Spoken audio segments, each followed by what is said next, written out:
The scale and rate that innovation is occurring is only accelerating. And what I mean by that is if you have technology that is greater than 10 years of age, it is likely that you are significantly behind.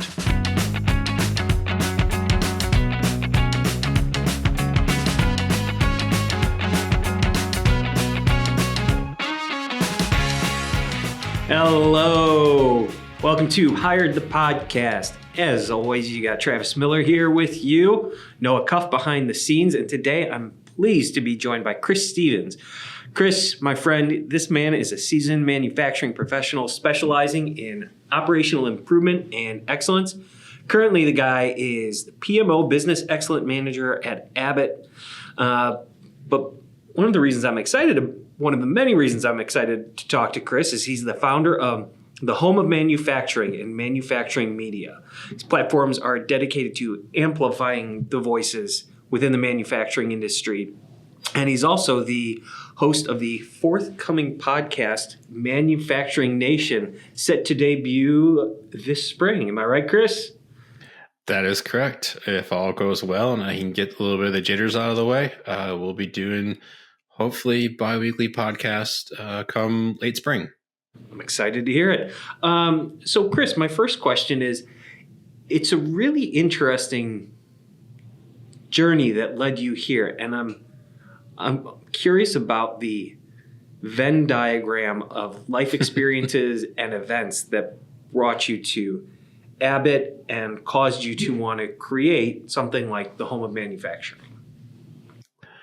Wonderful question, Travis. And I think for me, like where that Venn diagram, intersects or all comes together is really around some of the pain points in my career. It's the things that I've struggled with, the challenges that I've looked for other resources to overcome. I just didn't have or wasn't able to find them repeatedly. I would say about a year ago, I was very interested in looking into a lot of different trade shows, the different events that are happening both locally here in Minnesota or, nationally, even internationally.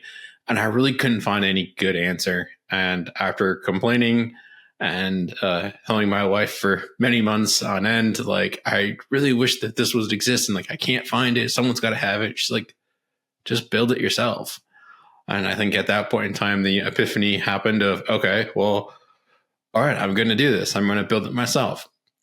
So that started a long journey of a couple months of, scouring the internet, searching for different things. And the more I did it, the more I started to realize how fragmented this space really is, and that there's not a lot of information centralized in a easy to digest manner. It's on individuals' web pages, on company web pages. Not all trade shows are exactly published that well. So through all that effort, I started to realize, there really isn't a good free source of information that individuals can come to, share knowledge, gain knowledge, learn from it. And the whole mindset I had behind the home of manufacturing was it can't be gated. It has to be free. I don't want people's, email addresses, phone numbers, social security numbers, firstborn child, dog name, cat name, whatever it might be. It's like, it's just got to be free. It's got to be easy to get to, no challenges, it's just there. The more I dug into it, started to realize it was far beyond just events. It started to become the voices of manufacturing and all the different people that are talking about it. And I think I just, as of a couple days ago, I think we're up to like over 450 years of experience from the list. And I was, talking with some other folks, and it's like, if one of those years of that 450 can't solve your problem today, it's probably not a problem that exists, or, I'm sure a lot of people will be open and willing to help solve it. So, that mix of all that coming together and that Venn diagram of just being an entire career of problem solving, I just found a problem. I was like, okay, I got to fix it. I got to find a way to make it better, because if I'm asking the question, I'm sure there's others that are asking the exact same question that I am. And I wanted to help them too. Probably put the cart before the horse here a little bit. For those that don't know, can you tell them a little bit about what is the home of manufacturing and what is Voices of Manufacturing? Yeah, great question. And definitely a little cart before the horse, but that's, as in life, you get going and start to realize what you make. And so again, the home of manufacturing is a website. It's the home of mfg.com. And primarily what it serves today is there's two categories. There's an entire section that is events, trade shows, demonstrations, technology shows, primarily United States. I'm starting to get a little international aspect to that, but mostly North America. So I think I'm up to roughly 80 to 100 trade shows for the rest of this year. So there's a whole list, gives you links to every different event, tells you a little bit about it, location, dates, kind of all the details. The other half of the webpage, as it is currently, is the voices of manufacturing. It'll give you podcasts, YouTube, LinkedIn, anywhere someone is talking about manufacturing or hiring talent, business development, kind of all that realm there is that entire section. And I think I'm up to 35 or 40 list on the list right now. And I continue to add 1 to 2 a week as I learn more, and the community helps me find those voices that I haven't heard of or others are learning from. So it's very much a community driven platform. And when I say community, there's a nice little submit button down at the bottom of the screen. And if there's anything that I've missed or, overlooked, tell me. Like that's been the fun part for me is I'll get an email like, hey, have you ever heard of this trade show? And I'm like, no, I haven't. Tell me more. And, then I think I learned about a whole new, brand new trade show. I'll give you a prime example. The MFG or manufacturing trade show, I didn't even know that was a thing until this year.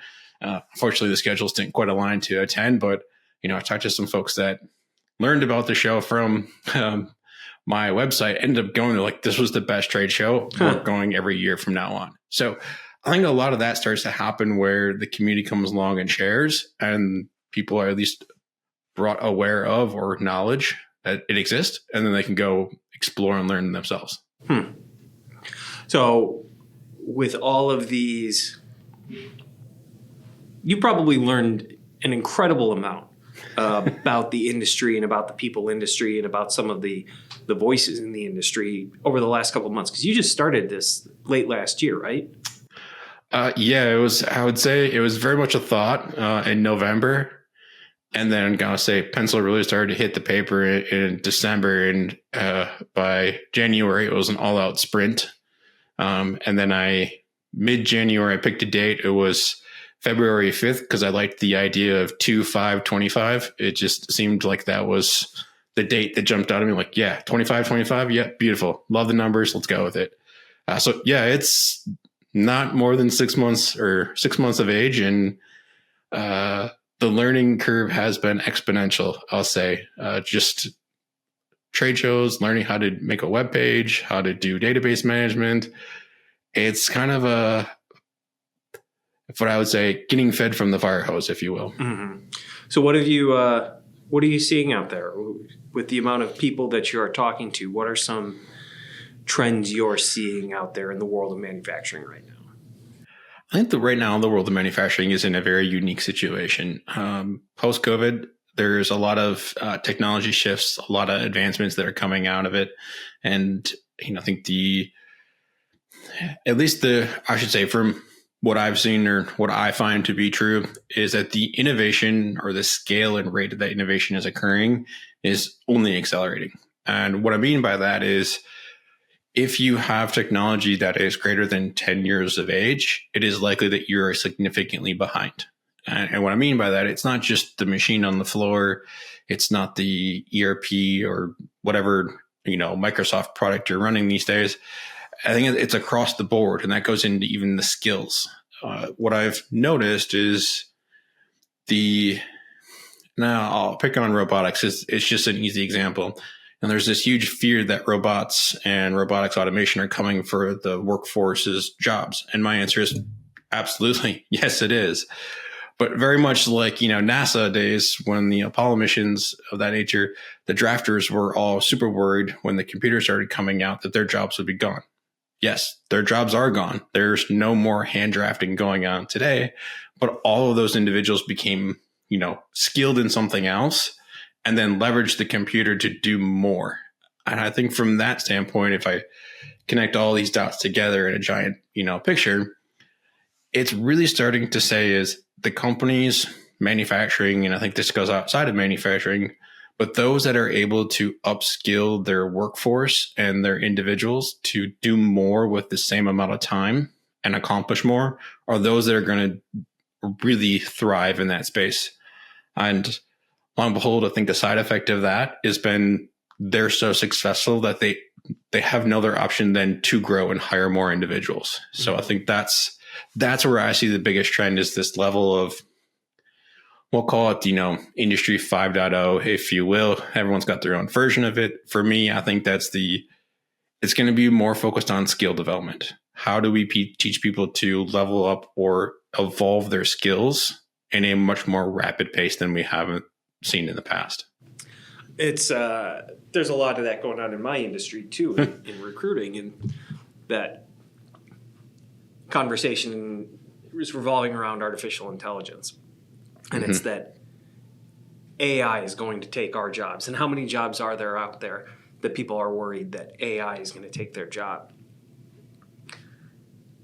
And for the history of the recruiting industry, there has always been something that is going to take our jobs. First it was the ability to make long-distance phone calls was going to kill the recruiting industry. The fax machine was going to kill the recruiting industry. The internet was going to kill the recruiting industry. Career Builder was going to kill it. LinkedIn was going to kill it. Video interviews were going to kill it. Artificial intelligence is going to kill it.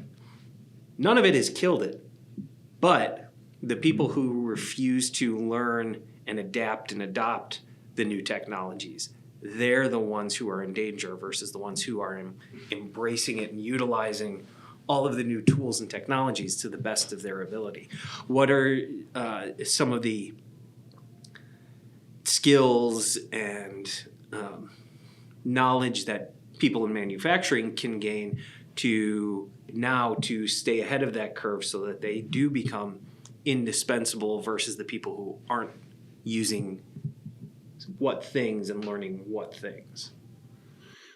Yeah, it's a really good question. And a couple of things come to mind when I think about that is, very much like the recruiting space, you go fax machine, internet, video calls, LinkedIn, of that nature. And I'll pick on LinkedIn a little bit too is, I think the stats vary a little bit, but I think less than 7% of users on LinkedIn actively post or comment.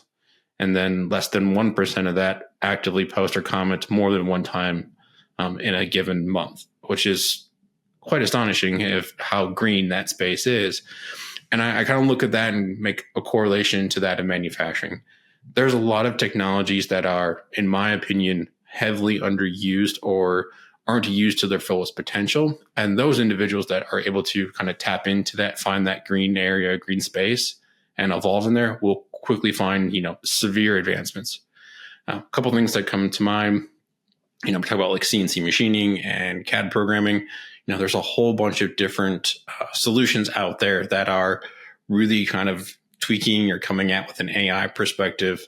And their whole idea is don't replace the person, just make them more efficient. And I think we have to start looking at all these tools, not as a sense of it's going to replace me, but how does that give me 5 to 10% more efficiency in my day-to-day job so that I can go do something else? And something else might be spend time with your kids, spend time with your dog, work on a side project or build a website with trade shows and voices. Those are the things that I look at manufacturing and I'll call it the talent within it are going to have to focus on. And then I could go on and on with a whole list of different tools that I've seen or have demoed, researched, dug into. The challenge is what is relevant today in 6 months. There might be 3 other competitors going against it, and the feature sets are changing. To me, I think it's both a positive and also a negative, is that because innovation is happening so quickly, it's really hard to, I'm going to say, quote unquote, master some of these tools. Because I just had one the other day, I was like, oh, we've updated a new feature and the old one's not there. I'm like, but wait, I just learned how to use that one. Now I need to learn a new one. All jokes and kidding aside, it's pushing us to advance. It's just, we'll have to keep a very open mind of, we're going to have to relearn every 6 months how to do our roles and how to do our jobs with the advancements or changes that we're seeing in technology, shop floor, ERP systems, you kind of name it, recruiting softwares. I'm sure they've got a lot of changes that are happening on a monthly, quarterly, annual basis. Yeah. What do you see the best companies doing out there to encourage this growth, this continuous learning, to always trying to stay ahead of these technological advances? Yeah, that's one. I'll say it varies by company size. Okay. Obviously, you have, super large organizations that have, some pretty deep and expansive budgets to invest and get scale of economy from software solutions. What I think is going to be an interesting perspective, and I've talked about this with a few different folks and a few different groups, is I look at what's happening is in the past, small companies had a very tough challenge of getting the economy of scale as the big organizations. I think that gap is actually closing, and it's closing quite rapidly. And what I mean by that is you had stuff like SAP, you had, Oracle and all these NetSuite, really big organizations that have very powerful software systems. But now you're starting to see a lot of those same features and softwares built for small companies that allow them to scale, work, and operate in ways that previously was done in, I think every LinkedIn joke has this, is like, what runs your shop? Excel. And you pull the hood off the villain. That's kind of what we're starting to see, is that these software solutions are giving the legs to smaller organizations, I say small to mid-size, to compete at a very competitive nature with the larger organizations. Almost to the fall where I'm starting to see it swing into the favor of small to mid-size, because they're more flexible, more nimble to react and, I'll say, shift with the changing of the winds and really get into something that's different. And what I was thinking of when I was kind of like walking through that is, one of the things that I've seen that's really kind of coming in there is quoting. There's a lot of companies that are investing a lot of time into how to make quoting faster, more efficient, more effective from the manufacturing job shop mentality. I think we now are starting to live in a world of speed. And when I think about quoting and kind of that skill development, is the on-demand portion of it. And what I'm seeing, at least for the companies that are thriving really well, is they're intentionally taking the time each week, each quarter, each month to invest and go explore different options. Now, they're not per se sending everyone, hey, go look at software A. They'll send someone and say, hey, go check out software A, come back and share with the team what you learned. I think that is really where I see the difference between them. I'll call it the A player companies and the B players, is the A companies are sending individuals out, kind of exploring, and then they come back and share what they learned. And then they repeat that every month, every quarter, to really continuously always be looking what's out on the horizon, what's in the future, what can we be prepared for. So for me, I think, at least my personal belief is, you have to always be looking for a solution, so that when you actually have the problem that you need to solve for, you have an idea of what the solution might be.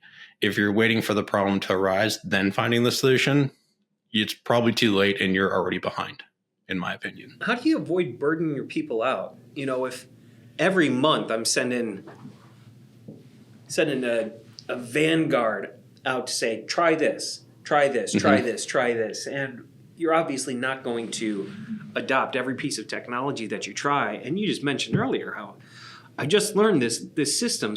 Took me 6 months to do it, and now you changed it. If they're always learning new things and they're not utilizing it, at what point, how do you keep them from saying, oh, Jesus, here comes another new tool. Good God. Yeah.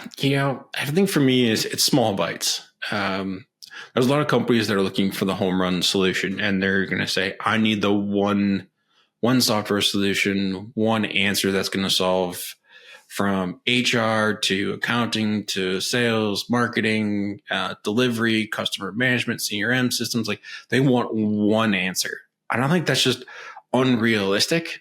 And I think instead of saying go out and find the technology, it's go out and see what others are challenged with. Go out and see what others are trying to solve for.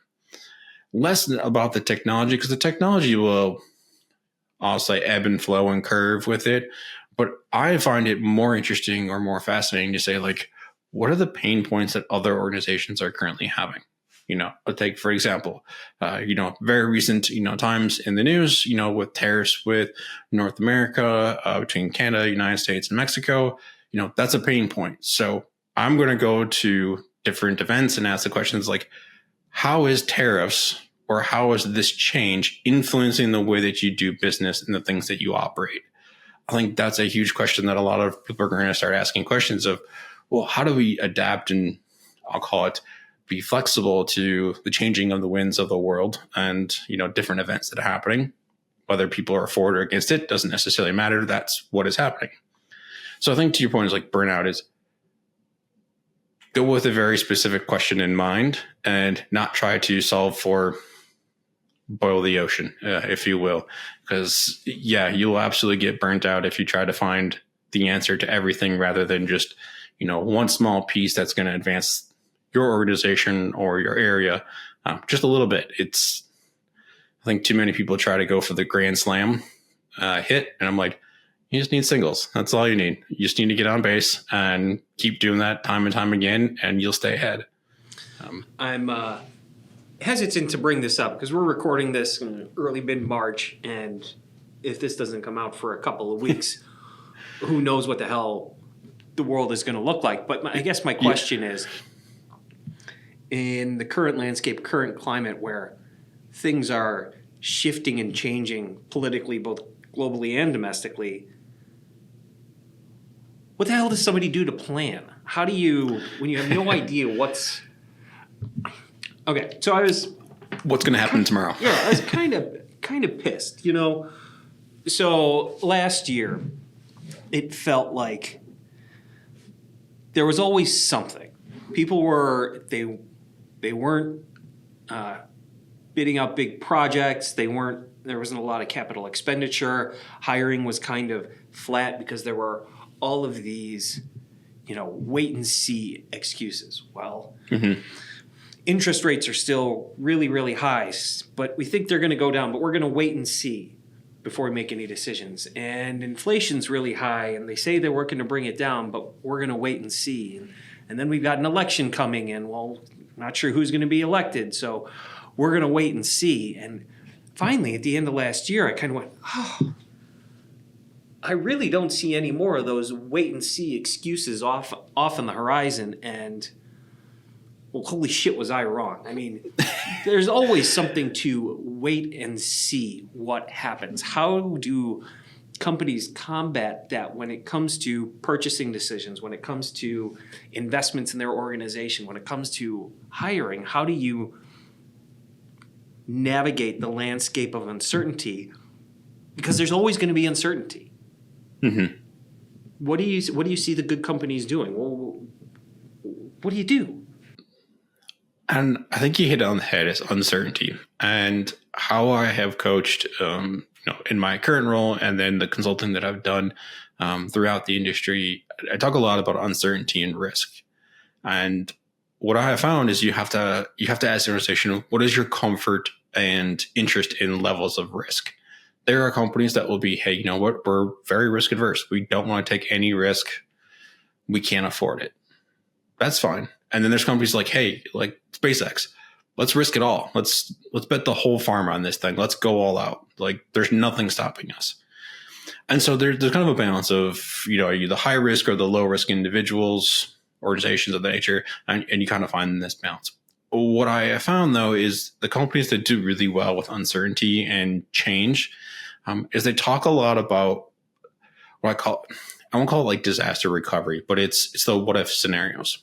And I've written a couple posts about this and definitely want to do a deeper dive into a series regarding it, is really focusing in on like, how do you come up with different game plans?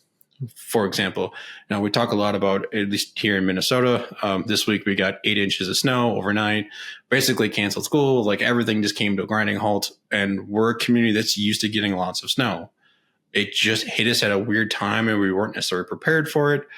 But you kind of have to ask the companies, like, what contingency plans do you have in place? Whether it's, you can have California with forest fires, you can have floods in the southeast, you can have snow here in Minnesota, or I know some of my friends in Alabama had snow. We start asking all these questions, and it's the uncertainty or the what if scenarios. And I think as leaders or organizations, you start to have to ask the questions of, if there are certain events that disrupt normal operations, it's not necessarily what you need to do. It's, does everybody know their roles and responsibilities on how to keep the business running and who has the authority to make such decisions? I'll give you, for example, if you have a shift lead or a supervisor, plant manager, and you have a snowstorm, who has the right to stop manufacturing? To tell everyone, hey, stay home, work from home, or hey, if you're within 15 miles of the plant, we're asking you to come in. If you're not, we're going to say, we're going to give you, it was on a Wednesday, we're going to give you Wednesday as a quote unquote weekend, and then we're going to have you work on Saturday. Like a lot of those flexibilities. And I think from there is, as we get more change and more uncertainty in the world, I think we have to start looking at is, how do we become more flexible and give the right people the authority or responsibility to make decisions? And I'm forgetting the name of the company. The owner has a very strict thing, is he has no vacation policies, and you don't get PTO. It just doesn't exist for him. His whole thing is, you need to work 4 days a week for me. That's it. And he goes, if you want to take a week off, then you need to, split up your time in other places, and you figure it out. But 4 days a week, that's what I asked for. And that's how I manage it. But he gives the authority to each individual person to make their decisions on, when is work right for them? When does it fit their schedule? How does that function?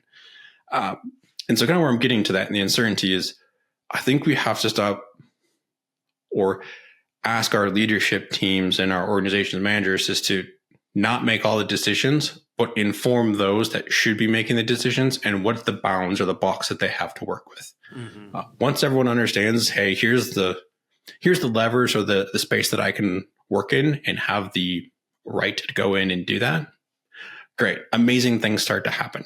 And we really start to see, I'll say, more common sense applications start to come into play, where people are making decisions and they're making them very quickly and rapidly. And the business continues to move forward at a pace that was almost feels like there was no interruption at all. So I think, to your point, and bringing it back to spending capital and all that nature, is like, the money just didn't go from 10 million to zero.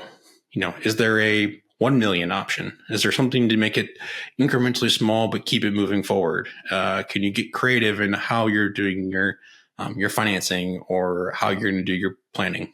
I think that's, in my opinion, we're going to start to see that these small, mid-sized companies that are more nimble and flexible, that give the authority further down the organization, are going to start thriving and doing things that some of these big organizations are going to scratch their head and go, how in the world are they doing this? Like, they're doing it for half the cost, half the time, and they're still profitable. Can you think of an organization that's doing it, and how are they implementing what you're talking about? Yeah, I don't have any off the top of my head. I have one in mind, but I can't say their name because I'm actively working with them and have a couple NDAs in place for that. But for them, what they're doing is they're actually looking at how to remove their middle management. And what I say by that is they are looking at, and they're about 17 to 1,800 employees.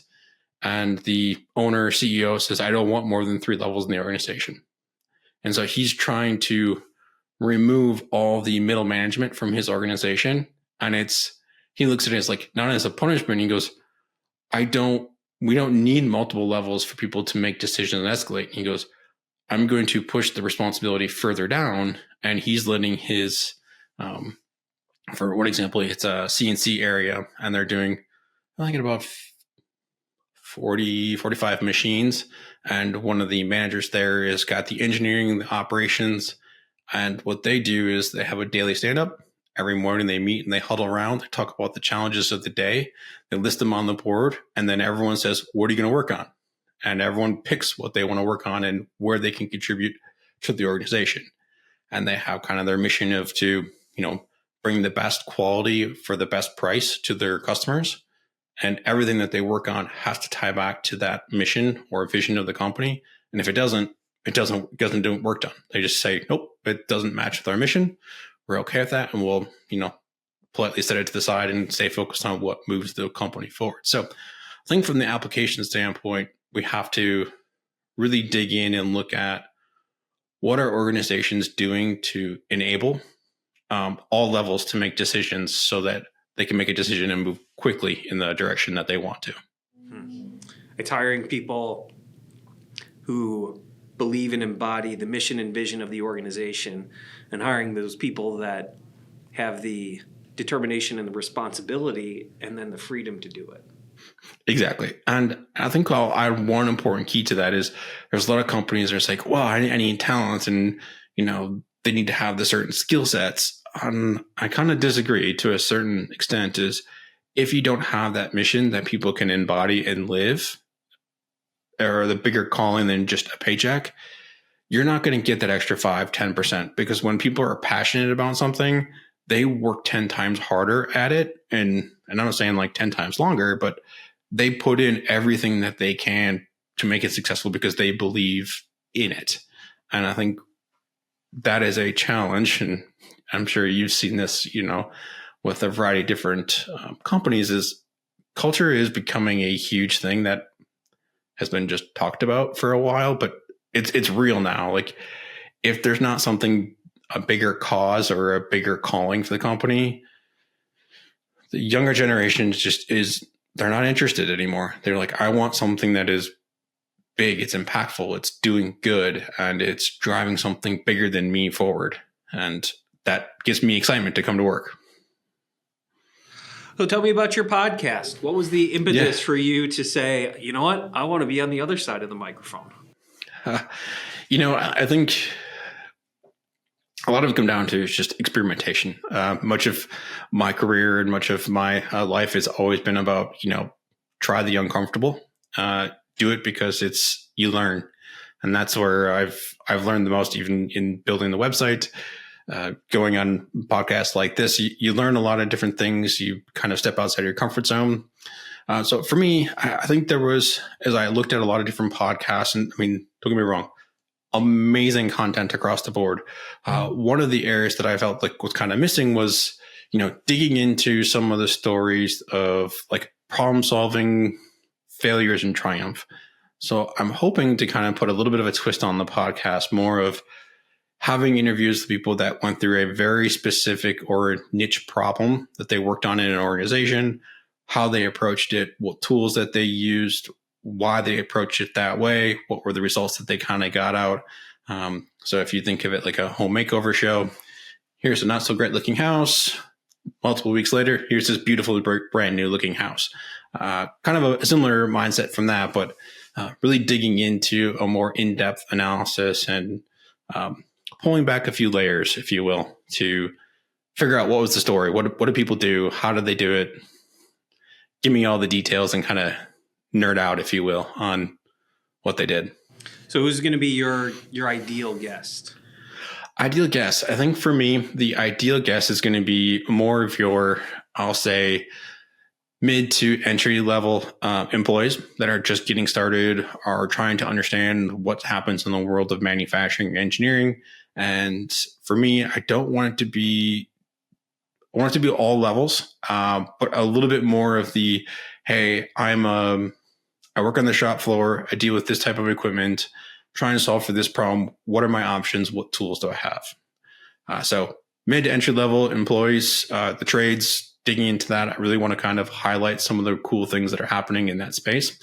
Then I also do want to kind of dabble a little bit of the C-suite executives, owners, and focus on what they can do to be supportive of the entry level, skilled labor and what tools they can leverage to help upskill their individuals within their organization.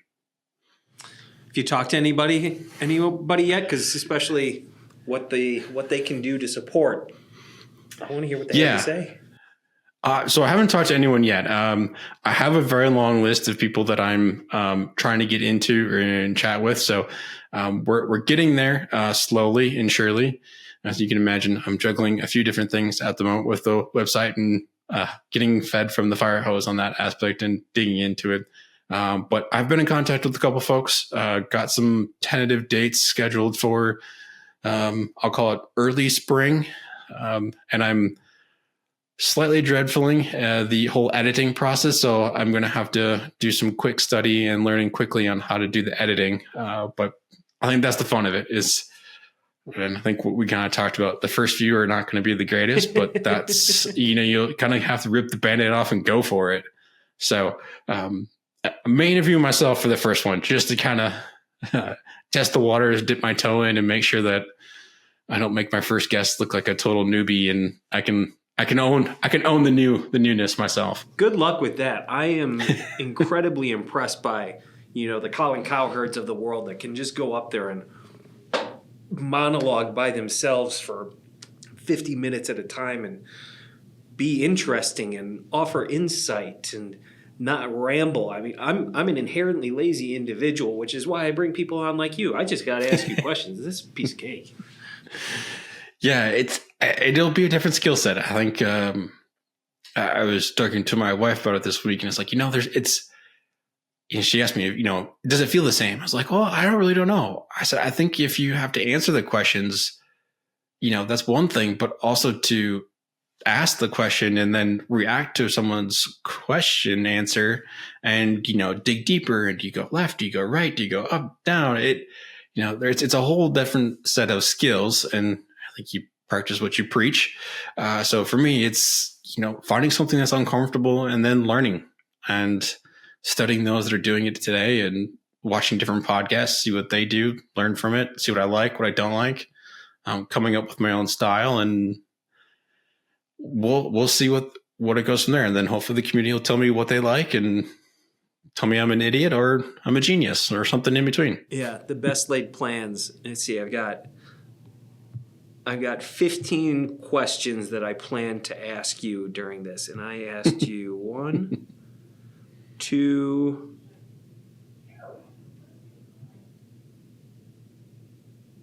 this is great podcasting, by the way. You should definitely have long periods of silence while you read a computer screen during your podcast.